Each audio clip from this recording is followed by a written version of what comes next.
Hello प्यारे विद्यार्थियों और प्यारे दोस्तों, आप सभी का स्वागत है मी एंड माई क्लास के अंतर्गत। मैं भरत कुमार आपके लिए लेके आया हूँ पॉलिटिकल साइंस के अंतर्गत बीए थर्ड ईयर वालों के लिए।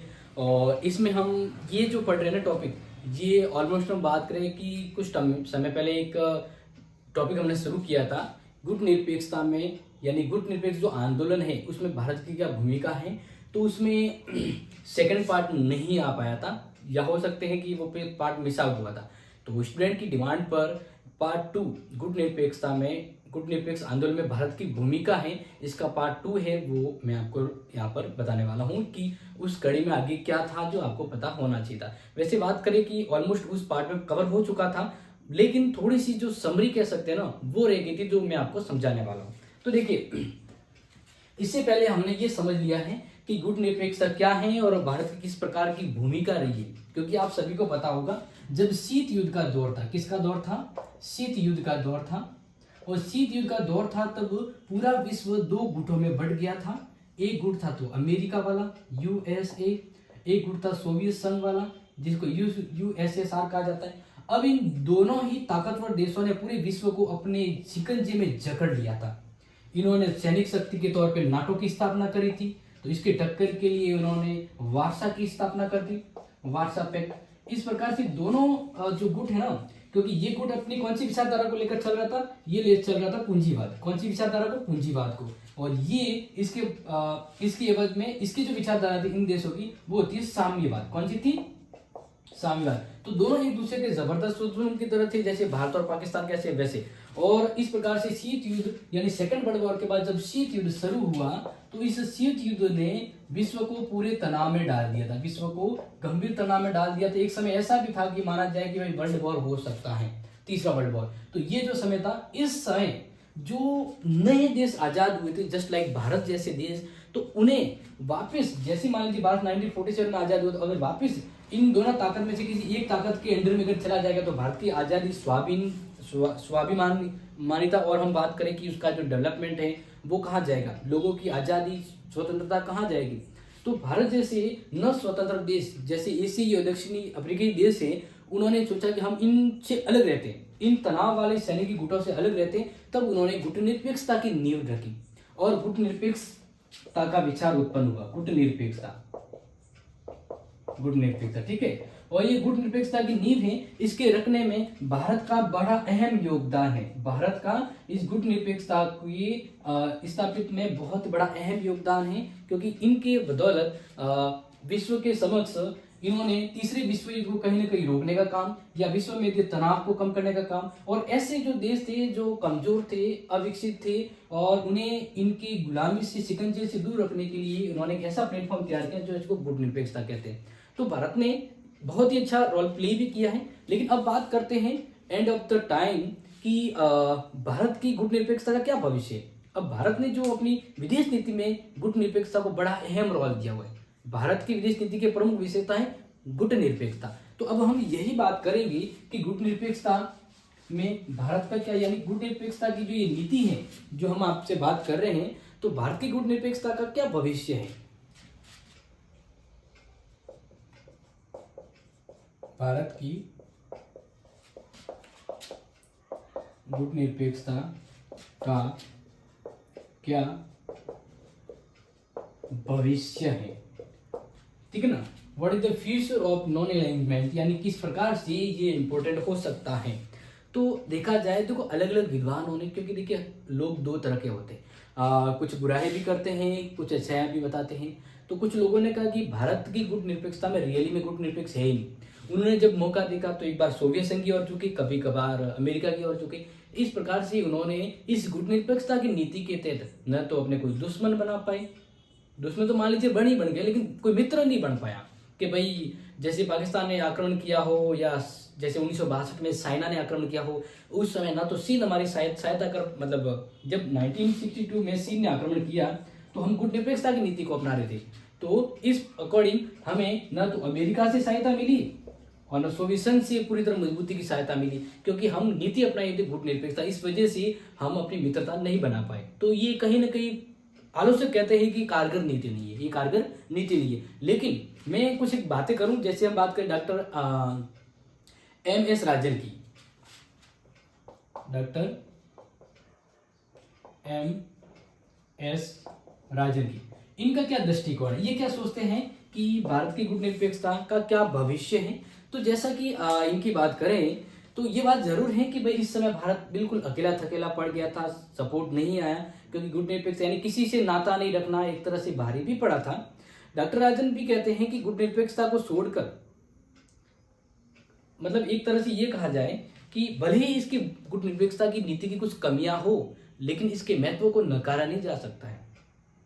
इसके महत्व को नहीं नकारा जा सकता है क्योंकि खुद राजन ने कहा है कि गुटनिरपेक्षता को छोड़कर, अगर ये गुटनिरपेक्षता नीति है, इस नीति को अगर छोड़कर किसी न किसी गुट के साथ संबंध हो तो वो हानिकारक ही होगा। कहने का मतलब अगर कोई देश है वह गुटनिरपेक्षता की नीति छोड़कर किसी और का दामन हाथ थमा ले तो नुकसान है, क्योंकि ताकतवर देशों के साथ जुड़ने का मतलब है शोषण का शिकार होना, और हम जैसे देशों के साथ जुड़ना यानी एक जैसे देश, तो वो एक तरह से सपोर्ट करते हैं। तो गुटनिरपेक्ष नीति को छोड़ना मतलब कहीं ना कहीं कारगर तो नहीं है, क्योंकि कोई भी बड़ा देश है वो किसी को सुंगुल में ले सकता है। इस प्रकार से कि देखा जाए तो यह कहें कि शक्तियों का वैमनस्य वापस बढ़ जाएगा। गुटनिरपेक्ष समाप्त कर दिया ना तो वापस शक्तियों का बोलबाला शुरू हो सकता है। और जैसा कि JS राजन ने कहा कि मेरा विश्वास है कि इनमें से यह किसी को नहीं सुहाएगा कि भारत दूसरी शक्ति के साथ गुटबंद हो जाए। और ये बात भी सही है कि भारत मान लीजिए गुटनिरपेक्षता की नीति को छोड़ दे और दो देश, एक तो मान लीजिए जैसे अमेरिका उस समय क्या था, सोवियत संघ, तो भारत अगर इसके साथ आ जाए तो ये दुश्मन हो सकता है गुटनिरपेक्षता को छोड़कर, और अगर यहाँ जाए तो ये दुश्मन हो सकता है, यानी कहीं ना कहीं ये जो शक्ति संबंध है ना, संतुलन बिगड़ सकता है। तो इस प्रकार से छोड़ना लाभदायक तो नहीं होता। लेकिन फिर एक जगह आलोचक और भी कहते हैं कि जहां तक गुटनिरपेक्ष देशों का सवाल है, कुछ आलोचक ये भी कहते हैं कि प्रत्येक गुटनिरपेक्ष देश भारत का उतना ही अच्छा मित्र नहीं जितना होना चाहिए था। मतलब कहने का मतलब है इस गुटनिरपेक्षता की नीति ने भारत का कुछ अच्छा मित्र नहीं बना पाया, भारत एक अच्छे मित्र की खोज नहीं कर पाया। क्यों? क्योंकि गुटनिरपेक्षता की नीति होती है या वाली, न तो इधर जाना न इधर जाना, यानी पूरी तरह से दोनों से अलग रहते हुए अपनी स्वतंत्रता को कायम रखना। लेकिन इस के कारण न तो ये यूएसए को पक्का मित्र बना पाया, न अमेरिका को, मतलब सोवियत संघ को। इस प्रकार से जब संकट की घड़ी में 1962 में सी ने जब आक्रमण किया तो भारत को हार का सामना करना पड़ा, यानी भारत गुटनिरपेक्ष नीति के साथ अपनी सच्ची मित्रता नहीं बना पाया किसी के साथ। तो इस प्रकार से आलोचक कहते हैं कि ये कहीं न कहीं गुटनिरपेक्षता की नीति की वजह से हुआ। अब नेक्स्ट बात करें कि इसके संबंध में और भी आलोचक कहते हैं कि भारत गुटनिरपेक्ष की नीति छोड़ दे तो इसके न केवल राष्ट्रीय स्तर पर बल्कि अंतर्राष्ट्रीय स्तर पर परिणाम हो सकते हैं। और एक तरह से देखा जाए तो भारत जैसे और भी देश जो इस नीति को अपनाते हैं, लेकिन अगर भारत मान लीजिए गुटनिरपेक्षता की नीति को पूरी तरह परित्याग कर दे तो विश्व राजनीति में बहुत सी चीजें हैं वो बदल सकती हैं, संबंध बदल सकते हैं, शक्ति परिवर्तन हो सकते हैं। जैसे कि डॉक्टर वेद प्रताप की मैं बात करूं, डॉक्टर वेद प्रताप वेदिक, देखो इनका क्या दृष्टिकोण है। इनके दृष्टिकोण की हम थोड़ी बात करें तो इन्होंने कहा कि शीत युद्ध के वातावरण में जो नए राष्ट्र उत्पन्न हुए थे जिसमें भारत भी था, तो उस समय गुटनिरपेक्षता की नीति उस समय तत्कालिक समय बहुत ही गुणकारी और उपयोगी थी। किंतु भारत जैसे विशाल देश के लिए गुटनिरपेक्षता की नीति को वर्तमान में भी अपनाए रखना तर्क संगत नहीं है, क्योंकि समय बदल गया है और अब भारत एक महत्वाकांक्षी और शक्तिशाली देश बनने की दौड़ में है। तो अब इन्हें गुटनिरपेक्षता की नीति को सहारा नहीं लेना चाहिए, यानी समय बदल गया तो नीति को भी बदलना चाहिए। इस प्रकार से इन्होंने अपना तर्क दिया है। लेकिन यह दृष्टिकोण यथार्थ की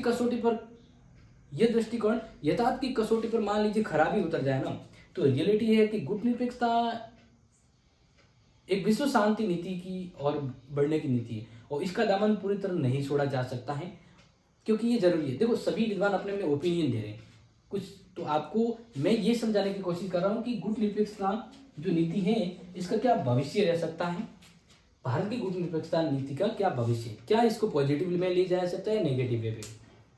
तो वैसे देखा जाए तो गुटनिरपेक्षता की नीति के जनक के तौर पे या हम बात करें कि अंतर्राष्ट्रीय राजनीति में गुटनिरपेक्षता के जो जनक है ना वो भारत ही है। और इस अवधारणा के प्रतिपादक के तौर पे तो हम पंडित जवाहरलाल नेहरू जी को जानते हैं, क्योंकि इन्हों के सहयोग से गुटनिरपेक्ष नीति की नींव पड़ी थी। और यह स्वतंत्र विदेश नीति की घोषणा के तहत हम बात करें तो शांतिपूर्ण सह-अस्तित्व नीति में गुटनिरपेक्षता को भी अपनाया गया है कि ये एक शांतिपूर्ण नीति लाने में कायम होगी गुटनिरपेक्षता।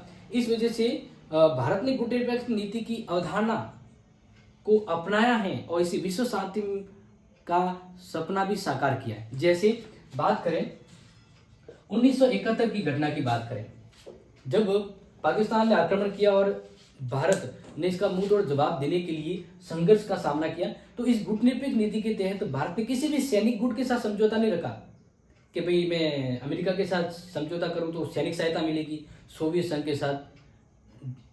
गुटनिरपेक्षता का मतलब होता है किसी भी गुट के साथ न रहकर स्वतंत्र नीति और शांति स्थितियों की नीति को अपनाए रखना, संबंधों में शांतिपूर्ण व्यवस्था लाना। तो भले ही बात करें कि गुटनिरपेक्षता की नीति के कुछ नेगेटिव पॉइंट रहे हो, लेकिन 1971 की अगर बात करें तो किसी भी शक्तिशाली देश के सहयोग के बिना भी भारत ने 1971 के समय पाकिस्तान को धूल चटा दी थी। पाकिस्तान को धूल चटा दी थी क्योंकि गुटनिरपेक्ष नीति का मतलब कमजोरी नहीं है, इसका मतलब है कि एक शांतिपूर्ण अस्तित्व और मजबूत नीति। और इस तरह से हमें अपनी कमजोरी को छुपाने के लिए किसी दूसरे देश के साथ जुड़ने की जरूरत नहीं है। सच्ची गुटनिरपेक्षता निष्पक्ष होकर काम करना। इस प्रकार से भारत ने अपनी नीति के तहत 1971 का जो युद्ध है वो भी जीता था। इस प्रकार से इसका भविष्य अगर कहें तो अंधकार नहीं, बिल्कुल एक शांति समर्थक और प्रदर्शक की भूमिका निभा सकता है। और इस प्रकार से देखा जाए तो ये भारत की कूटनीति के तहत बहुत ही इंपॉर्टेंट है और महाशक्तियों के शिविर में शामिल हुए बिना भारत ने विश्व राजनीति में झंडा गाड़े रखा है। यानी किसी भी महाशक्ति, न तो अमेरिका के खेमे गया भारत, न सोवियत संघ के खेमे में गया। भारत की कूटनीतिक साल है, इस कूटनीतिक साल के तहत वो बड़ी महाशक्तियों के बीच अपना परचम लगाए हुए, अपना झंडा गाड़े हुए। इस प्रकार से भारत की अगर गुटनिरपेक्षता की नीति की बात करें तो ये भारत की विदेश नीति में गुटनिरपेक्षता पर बल दिया गया है और ये देश की स्वतंत्र विदेश नीति के तहत है और भारत इसका अनुसरण भी कर रहा है। और आने वाली अगर व्यवस्थाओं में देखा जाए तो राष्ट्रीय हितों और राष्ट्रीय अखंडता को लेकर गुटनिरपेक्षता की नीति बहुत काम करेगी। क्यों? देखिए, अगर देश एक देश गुटनिरपेक्षता की नीति के तहत चलता है, इसका मतलब न तो उसे अमेरिका में जाना होगा, न किसी और देश की गुलामी रहना होगा। अगर एक देश गुटनिरपेक्ष नीति के तहत चलता है तो वो अपने स्वतंत्र निर्णय ले सकता है, अपनी आज़ादी कायम रख सकता है। यानी सिंपली बात करें तो गुटनिरपेक्ष नीति के तहत भारत जैसे देश है वह अपने हितों की पूर्ति एवं देश की क्षेत्रीय अखंडता, जब बात करें देश की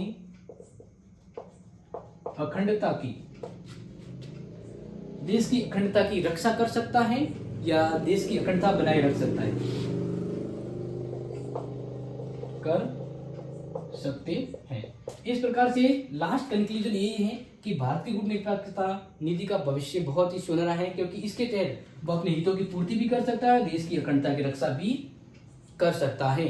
और इस प्रकार से युद्ध के उदाहरण भी देख लीजिए, तो यहाँ पर भी भारत ने अपनी गुटनिरपेक्ष नीति के तहत बिना किसी सैनिक शक्ति की सहायता के भी अपना परचम लहराया था। तो इस प्रकार से प्यारे विद्यार्थियों, ये जो गुटनिरपेक्ष में भारत की जो भूमिका है, इसका सेकंड पार्ट आपको समझ में आया होगा, क्योंकि इस पार्ट में हमने देखा है कि गुटनिरपेक्षता में भारत का क्या भविष्य है। देन कुछ डाउट, कुछ मान लीजिए आलोचनाओं के साथ प्रत्युत्तर देते हुए मैंने ये समझाया है। आई होप आपको ये समझ में आया होगा। क्लास को लाइक शेयर करते जाइएगा, आने वाली क्लास के लिए अपडेट रहिएगा। Thank you so much, take care.